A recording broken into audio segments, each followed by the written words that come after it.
Hola y bienvenidos. A ver, seguro que alguna vez nos hemos preguntado esto. ¿Cómo puede ser que una misma persona sea, brillante en una situación y de repente en otra parezca que le cuesta muchísimo? Bueno, pues hoy vamos a darle una vuelta a una idea que es potentísima. Cómo el diseño de nuestro entorno, de lo que nos rodea, puede o bien potenciar una mente o todo lo contrario, ponerle barreras.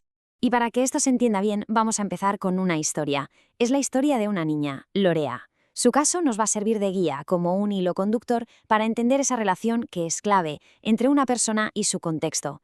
Y aquí es donde vemos lo que podríamos llamar la paradoja de Lorea. Fijaos, por un lado, en casa, que es un sitio estructurado, predecible, donde sabe lo que va a pasar, Lorea es una niña participativa, ayuda, se siente segura, competente. Pero ¿qué pasa en el cole? Pues que el colegio es un entorno impredecible, lleno de estímulos por todas partes y su comportamiento da un giro de 180 grados. De repente se aísla, se desconecta, le cuesta muchísimo seguir el ritmo de las tareas. Claro, viendo esto, la pregunta cae por su propio peso y es la pregunta central de todo esto. ¿El problema está en la niña o el problema está en el contexto, que no se adapta para nada a sus necesidades? Ojo, porque este cambio de perspectiva lo es todo. Vale, pues para responder a esa pregunta, primero tenemos que, abrir el capó y ver cómo funciona el motor. Tenemos que entender cómo funciona esa caja de herramientas mental que todos, absolutamente todos, usamos para procesar el mundo. Y es que, para entender esa diferencia, para entender a Lorea, primero tenemos que mirar cómo un cerebro cualquiera procesa el mundo. Es un proceso que en el fondo es bastante lógico. Recibe información, la organiza, le da sentido y finalmente la usa. Este esquema lo ilustra muy bien. Es como una cadena de montaje. Todo empieza con la información que entra por los sentidos, ¿no? La vista, el oído. Luego, la percepción es la que le da un significado a todo eso. La atención actúa como un filtro, seleccionando lo que es importante. Y eso es lo que pasa a la memoria. Y por encima de todo, coordinando el cotarro, hay un sistema de control superior. Pues bien, ese sistema de control, ese jefe de operaciones, son las famosas funciones ejecutivas. La metáfora del director de orquesta es perfecta, de verdad. Son las que dirigen todo. Nos ayudan a planificar, a frenar un impulso que no toca, a cambiar de plan si algo sale mal. Vamos, que son absolutamente cruciales para manejarnos en el día a día. Ahora bien, aquí viene lo importante, y es que no todas las mentes están cableadas de la misma manera. Esas cajas de herramientas de las que hablábamos, pues no son todas iguales. Y aquí es justo donde entra en juego un concepto fundamental, la neurodiversidad. La idea de la neurodiversidad es, en el fondo, muy sencilla, pero a la vez súper poderosa. Nos viene a decir que las diferencias en el funcionamiento del cerebro son simplemente eso, variaciones naturales, como tener los ojos de diferente color o ser más alto o más bajo. No son déficits, no son fallos que haya que arreglar. Y estas diferencias, claro, se notan en un montón de cosas. Un ejemplo muy claro es el procesamiento sensorial. Fijaos, para una persona con hipersensibilidad, el zumbido de un proyector, algo que otros ni notan, puede ser insoportable, abrumador. En el otro extremo, alguien con hiposensibilidad quizá ni se da cuenta de que está apretando el lápiz hasta romper la punta.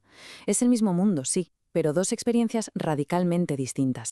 Y para profundizar un poco más en estas diferentes formas de procesar el mundo, vamos a usar el autismo como un ejemplo clave.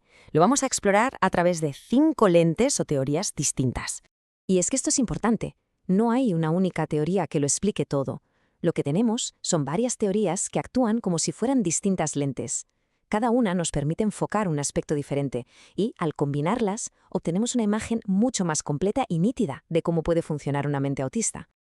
A ver, echemos un vistazo a esta tabla, que lo resume muy bien. Cada una de estas 5 filas es una de esas lentes de las que hablábamos. Por ejemplo, la primera, la teoría de la mente, pues se refiere a la dificultad para, leer la mente de otros, para intuir lo que piensan o sienten. Luego está la disfunción ejecutiva, que tiene que ver con desafíos en la planificación, en la flexibilidad, el director de orquesta del que hablábamos antes. O la coherencia central débil, que describe una tendencia a ver el mundo como un conjunto de detalles, en lugar de la imagen general, como ver los árboles pero no el bosque, y así con el resto. Lo interesante es que todas estas teorías no son solo teoría, sino que nos dan pistas súper valiosas sobre cómo podemos ofrecer apoyos que de verdad funcionen. Y claro, una vez que entendemos todo esto, que entendemos estas diferencias, la solución se vuelve bastante evidente. Y no pasa por intentar cambiar a la persona. La solución es rediseñar el entorno para que sea accesible para todo el mundo. Es que este es el verdadero cambio de chip. El objetivo no es que las personas se adapten a la fuerza a un entorno rígido, sino justo al revés, crear entornos que de por sí ya sean flexibles y se adapten a la diversidad de mentes que existen. La clave de verdad está en el diseño. Y por suerte no partimos de cero, tenemos una herramienta potentísima para esto, el diseño universal para el aprendizaje, más conocido como DUA. La idea es genial. En lugar de crear algo y luego poner parches para quien no encaja, el DUA propone diseñar las cosas bien desde el principio, pensando ya en que los seres humanos somos increíblemente variados. El DUA se apoya en 3 principios básicos, que además están muy conectados con cómo funciona nuestro cerebro. Son el qué, el cómo y el por qué del aprendizaje. Es decir, ofrecer múltiples formas de presentar la información, el qué, múltiples formas de que la gente pueda demostrar lo que sabe, el cómo, y múltiples formas de motivar e implicar a las personas, el por qué. Vamos con el primero, el qué. Esto es muy fácil de entender. Se trata de no dar la información de una sola manera, o sea, no solo un texto y ya está. Es darla en texto, sí, pero también en audio, en un vídeo, con gráficos, con objetos que se puedan tocar.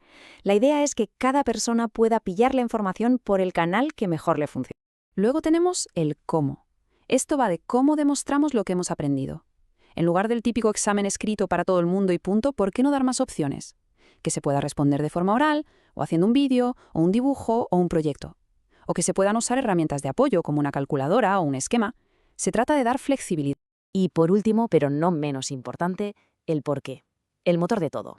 Este principio se centra en la motivación. ¿Cómo enganchamos a la gente? Pues conectando con sus intereses, dándoles capacidad de elegir, haciendo que las actividades tengan que ver con su vida real, fomentando el trabajo en equipo. Se trata de encontrar el interruptor que enciende la curiosidad de cada uno.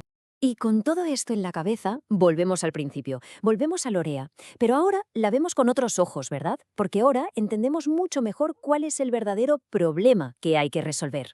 Porque lo que le pasaba a Lorea en el colegio no era un fallo suyo, no era un fracaso personal, era simple y llanamente un fracaso de diseño.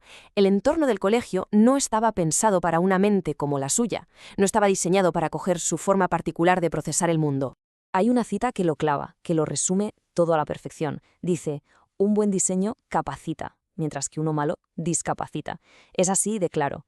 El diseño de un espacio, de una tarea, de un sistema, tiene el poder de capacitar a alguien, de darle herramientas, o de todo lo contrario, de ponerle barreras y discapacitarlo. Así que, para terminar, la pregunta que de verdad importa no es ¿cómo arreglamos a las personas para que encajen? La verdadera pregunta, la que nos tenemos que llevar a casa, es esta. ¿Cómo podemos empezar a rediseñar nuestro mundo? Nuestros colegios, nuestras casas, nuestros trabajos, ¿cómo los rediseñamos para que, de una vez por todas, se adapten a cada mente?